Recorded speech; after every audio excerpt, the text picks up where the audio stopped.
हाँ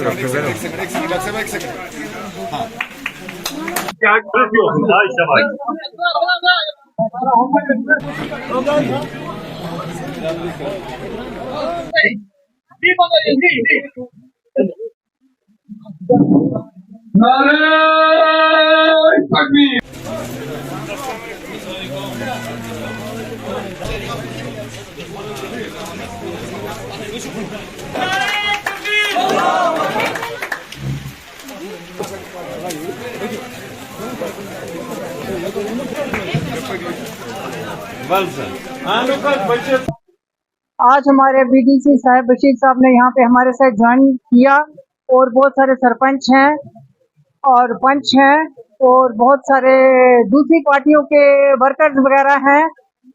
उन सब ने हमारे साथ ज्वाइन किया और रिएक्शन हमारी यही रही कि हम बहुत खुश हैं और हमारी पार्टी का जो हौसला है वो बहुत बढ़ गया है। हम ये सब कुछ पार्टी को मजबूत करने के लिए कर रहे हैं। मैं एक ही बात कहना चाहता हूँ, बदलाव लाना चाहता हूँ। जब मैंने अपने इन लोगों से बात की है जो आप पीछे देख रहे हैं और आगे भी इधर भी है, इनसे जब मैंने बात की, इन्होंने बोला बशीर साहब आज कोई बदलाव करेंगे हम लोग। मशवरा करके मैंने अपने जो यूथ है, मतलब बुजुर्ग है, दोस्त है, जो मेरे पंचायत जिन्होंने मेरे को 5 साल से जिताया है, आज तक मैं 5 साल कंटिन्यू सरपंच था, पंच था, क्या भी बीडीसी रहा हूँ और डीडीसी का भी इलेक्शन हमने लड़ा है, पूरा भरपूर सपोर्ट दिया है उसको भी। तो उस इलेक्शन में इन लोगों ने मेरी